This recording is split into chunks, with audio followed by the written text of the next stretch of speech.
While writing today, a thought popped into my mind and it became an affirmation I said to myself over and over as I was writing over here. And it was, to master the universe, you must first master yourself. And I kept thinking about that, going, what does that mean? How deep does that go? And it made me think how all aspects of life, when done correctly, when you put yourself in certain scenarios, when you put yourself around the right people, when you do the right things, it's a form of mastering yourself. And I feel like there's 4 versions of yourself that you need to master: the spiritual self, the mental self, the physical self, and the emotional self. And so I'm just gonna be going over what ways I help master myself in those different categories. So first, the spiritual self. I feel like to master the spiritual self, some things that I do is I read. This is getting into, Bible study, getting into reading more about, how some people lived, and meditating, and the law of attraction, the 12 universal laws, how those apply to you and how you can harness those. For me, that's the spiritual self. Understanding that you are what you think about, and you become those thoughts that you have about yourself and about everything around you, they become you. And in mastering the universe, you must master yourself. And a part of yourself is that spiritual self. Having an understanding of, you get to control your mind, you get to control how you feel, you get to control what you do. And understanding that the spiritual self is all predicated on the things that you say out loud, the things that you think about.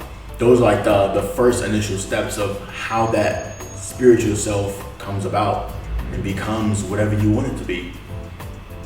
Going to the mental self, mastering the mental self has been something I'm more knowledgeable about. It's something I particularly go to more often than the spiritual. Of any of the 4 of them, the mental is one I like the most, because I get to read about people's lives. I get to have this understanding of the mind and psychology and human behavior, and very I'm gonna say tangible things, but it's not necessarily tangible. It's easy to understand in today's world, I would say.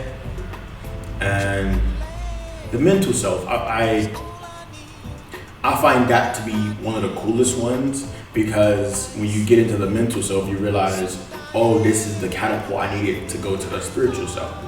How they're interconnected, how the things that you start thinking about, you start manifesting that. It's like, oh, okay. And you read about people, who did great things, are doing great things, and you're starting to realize a lot of it comes down to just the mental and to the behavior that you have.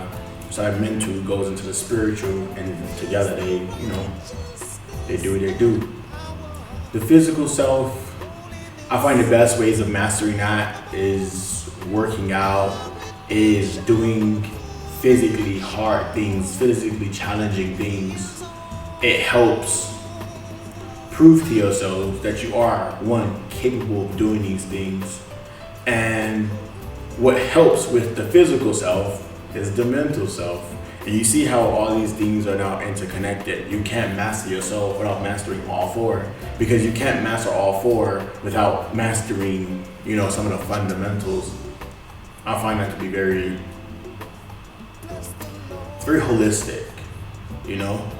A lot of times we as men especially, we focus on the physical self, like, oh, we strong, we this, we that, we can fight, we whatever.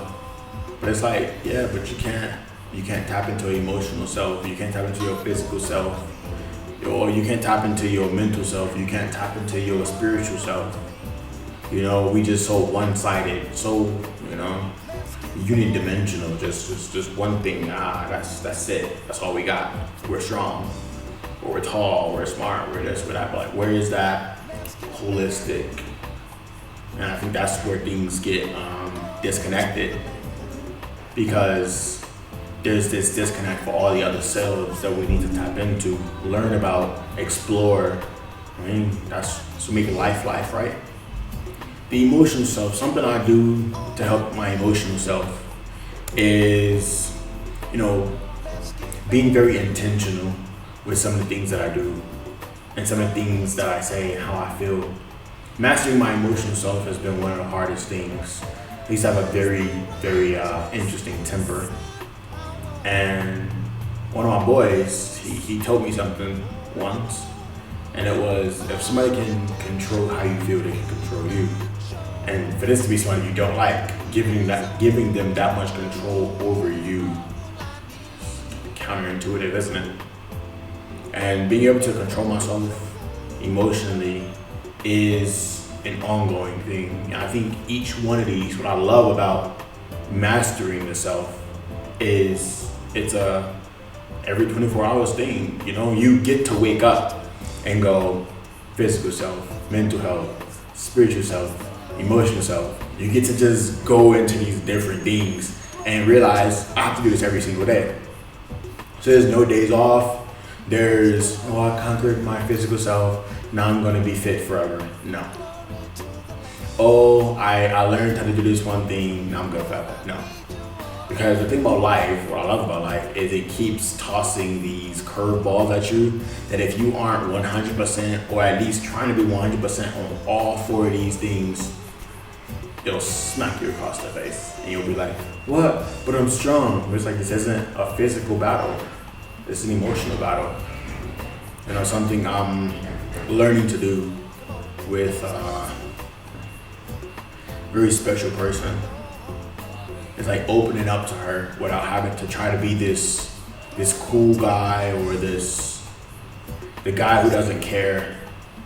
And that's really hard because I'm used to being the guy who doesn't care. More so, I'm used to people expecting me not to care. And when she gives me these openings to show my emotions, to be vulnerable, I have to take those and not think she's gonna use this against me. She's gonna, do X, Y, and Z. It's like, maybe she wants to know because she cares about me, she loves me. And that's tough because, sometimes you don't feel like you deserve that. But then you realize that's an emotional battle you gotta deal with. And it's easy to deal with it physically. Just go to the gym, forget about it. Go jujitsu, forget about it. Go running, forget about it. Go on a motorcycle, forget about it. Life would be easy like that, just forgetting about stuff. So I gotta tap into the emotional stuff. But then what happens is those emotional things become very mental. They become mental blocks in your mind. And so you see how something emotional, you try to change it to something physical just became something mental, and it stops you from elevating yourself spiritually because you have all these mental, physical, and emotional blocks that you put in place. And I think the spiritual self is one of the highest selves to be. One, because it's unseen, but it's felt, and it's coupled together with the mental, I would say. And people mistake the emotional for the spiritual, or sometimes they're one and the same. But with the spiritual self, I feel like it's the highest embodiment of all four of them. I don't think you can be spiritually elevated, your spiritual best self, and be unfit. I don't think so. I find that to be very contradicting. Like I'm mentally healthy psycho. Sure you are. And so that physical self, I think that's the physical manifestation of, sometimes that's the first step of getting to the emotional.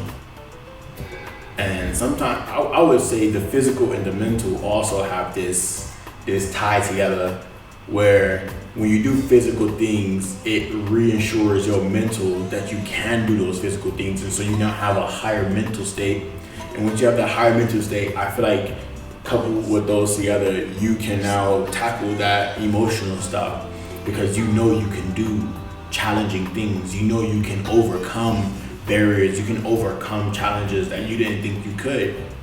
You know, and you look at yourself in the mirror, and that's that physical reassurance of, hey, I can do this. I can do these challenging things. So why not do this other challenging thing? And I think all three of those together, you're now ready to face that spiritual self. That thing that you can't see, that you don't have no idea what it's about. And everybody's journey is different, you know, even being a Hebrew Israelite, even being, you know, the son of Asar and the son of a woman of valor and all of that stuff, you know, it doesn't change the fact that everybody has their own journey spiritually. You know, I was trying to figure out this morning, if I could be anything, what would I be? I would say the best Hebrew ever. You know, I'm the Hebrew people would look up to and go, wow, a Hebrew did that? Maybe I could do it. That's what I want to be. And a lot of times it's hard because you have your own challenges going on within yourself. But that doesn't change. I would say this, you're carrying a big rock up the hill. Slipping every once in a while doesn't change the fact that you're carrying a big rock up the hill and the courage and the admiration that goes along with that. You know, seeing a hero fall doesn't make him any less of a hero. I think if anything, a hero letting you see him fall makes him more of a hero. Because it shows you like, hey, I'm human too, man. And even if he's not human, so what? We share the same attributes. The desire to be better even when you know you might not be. That desire to overcome, strive for more and more and more, even when you look around and your reality isn't like that. You know, I was telling somebody the other day, 14-year-old Yataliel he wouldn't believe I'm living this life. And sometimes that makes me very emotional because I remember 14-year-old Yataliel and I didn't know what I was going to be. People told me I was going to do nothing. And the circumstances that I was in at 14, I didn't see much light at the end of that tunnel. And I made a promise to myself that if I ever got the opportunity, I will make the most of it. And I would say that 14-year-old Yataliel is really proud of me right now. And I guess I was his hero, you know, I'm his hero. And I try to live making him happy. Not necessarily happy, I would say. I live to make him feel fulfilled and honored to be me. And sometimes you fail, and sometimes 14-year-old Yataliel was like, pick man, what are you on about, man? What are you doing? What are you doing? But I mean, I was telling our guru that everything I did, good or bad, it made me the person she wants now. And changing any aspect that I wouldn't necessarily guarantee that I'd still be me. And sometimes that's tough to hear because the person you are, well, the person you were and the things that you did aren't necessarily some of the greatest things you'd want to write about in a book. But they are things that you did. And they did make you who you are now. And it when mastering myself, or still mastering myself, you have these setbacks. And since there's 4 categories of setbacks with a wide and long list of setbacks you can possibly have, I think the best thing you can do every day is just prepare, you know?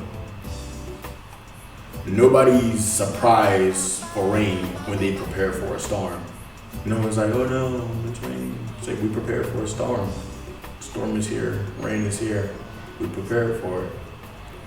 And when you are in constant pursuit of mastering your spiritual, mental, physical, emotional self, that rain is gonna come and that rain is gonna go, but you preparing for it.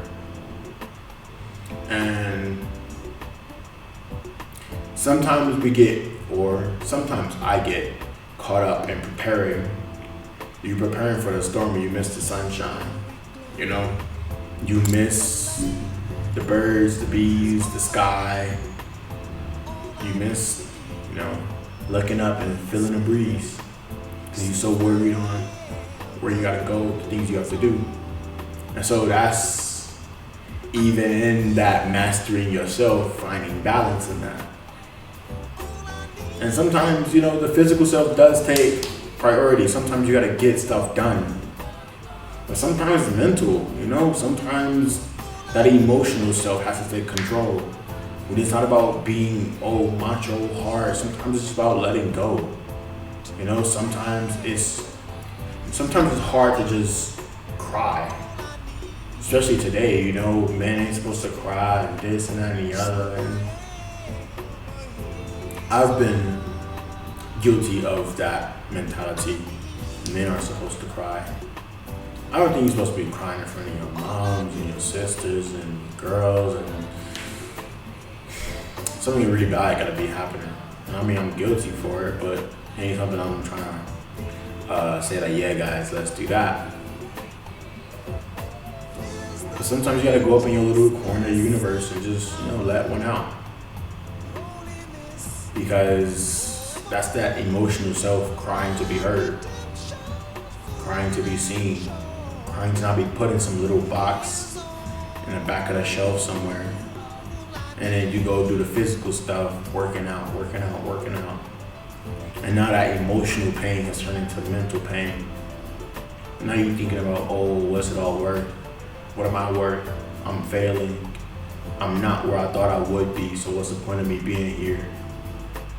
And I'm not talking from some high horse, man. I've had those thoughts. And those scary thoughts, man. Because you don't know. There's no, outside of that, physical look in the mirror and you buff and la la la. Outside of that, there's no reassurance that you're any closer to your goals than you were yesterday, last week, last year. Especially if you're going after something really meaningful. It takes time. And some days are harder than others, and you sitting there with your mental self, with the feelings that you got from your emotional self balled up, and you can't work out no more. Your spiritual self is just exited the chat, and all you got are those mental thoughts of you telling yourself, or yourself telling you, hey man, what are we doing? We're kidding ourselves.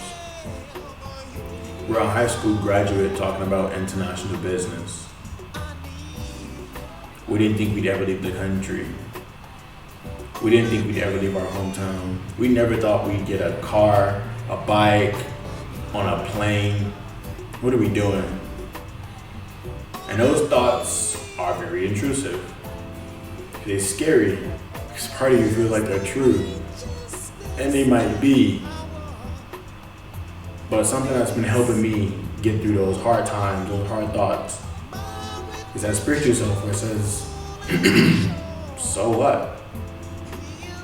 Do it anyway. You have a spark of divinity in you, and this is the spiritual self now taking control. That spiritual self is saying you have something special in you. The fact that you had the thought to do what you're doing is reason enough to keep doing it. And sometimes that's hard to hear, but sometimes that's really motivating because you didn't have the idea. The ideas had you,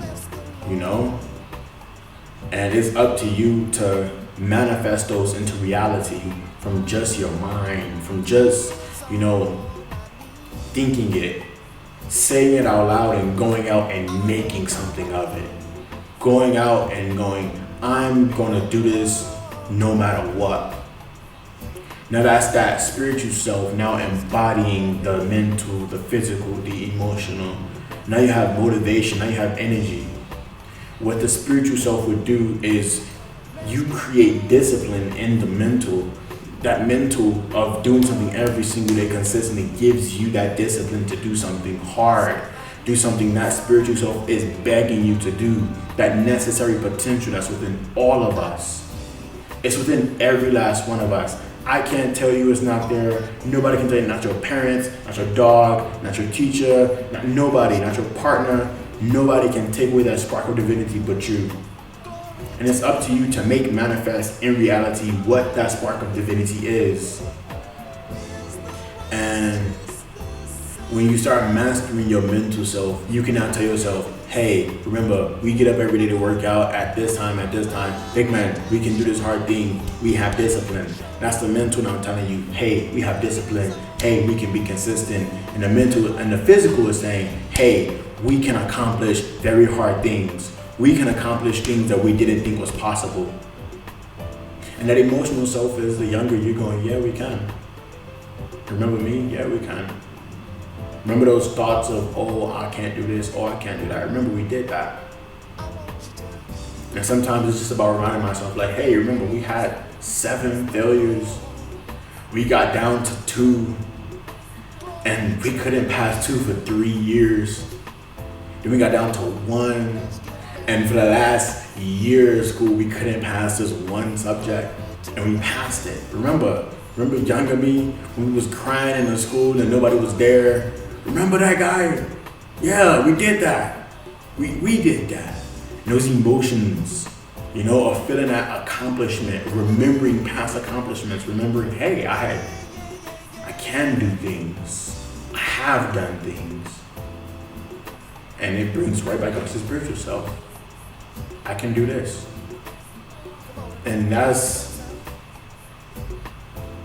it's powerful. Because if you can master that, then you can master the universe. And when I say master the universe, I don't mean some hocus pocus. I mean creating the reality that you want. Saying, I want to live this type of life and curating that reality. That makes you a master of the universe. One of the things that make God is the ability to create life, to create and curate reality how he sees fit.